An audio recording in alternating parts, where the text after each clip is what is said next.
जब कोच को लगा कि अब सब कुछ उजागर होने वाला है, लड़की ने बाथरूम से बाहर आकर मुस्कुराते हुए परीक्षण कर्मियों का स्वागत किया और बहुत सहयोग से रक्त परीक्षण पूरा किया।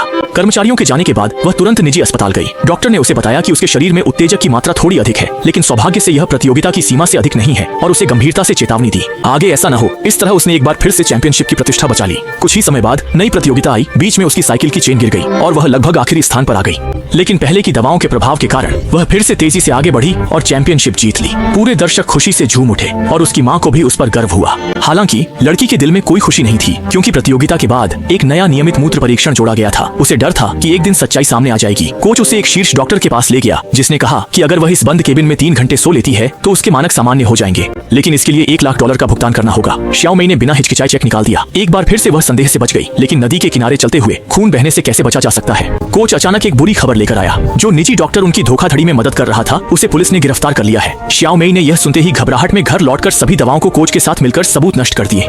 तैयारी के लिए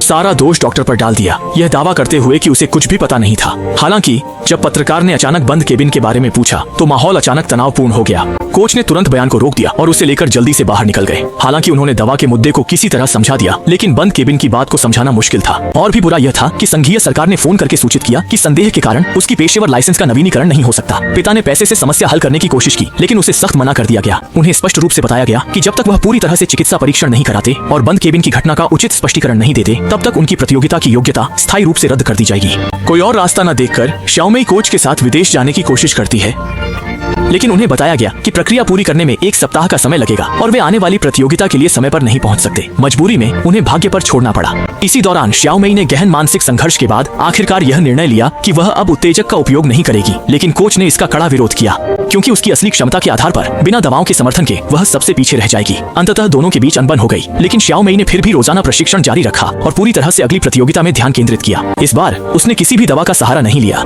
हालांकि शुरुआत में वह अच्छी नहीं रही और आखिरी स्थान पर आ गई, लेकिन उसने अपनी दृढ़ता और ठोस प्रशिक्षण के बल पर एक के बाद एक प्रतिद्वंद्वी को पछाड़ते हुए अंततः अपने जीवन की पहली सच्ची चैंपियनशिप जीती। बाद में उसने खुद आगे आकर स्वीकार किया कि उसने अतीत में उत्तेजक का उपयोग किया था। हालांकि इसका मतलब था कि उसे प्रतियोगिता की योग्यता खोनी पड़ेगी और सभी पुरस्कार वापस लेने होंगे, लेकिन उसने इसे सहजता से स्वीकार करने का निर्णय लिया, क्योंकि उसने कभी अपने सपनों को नहीं छोड़ा, बल्कि वह चाहता था कि वह अपने जीवन के सबसे प्रिय खेल में सबसे वास्तविक तरीके से वापसी करे।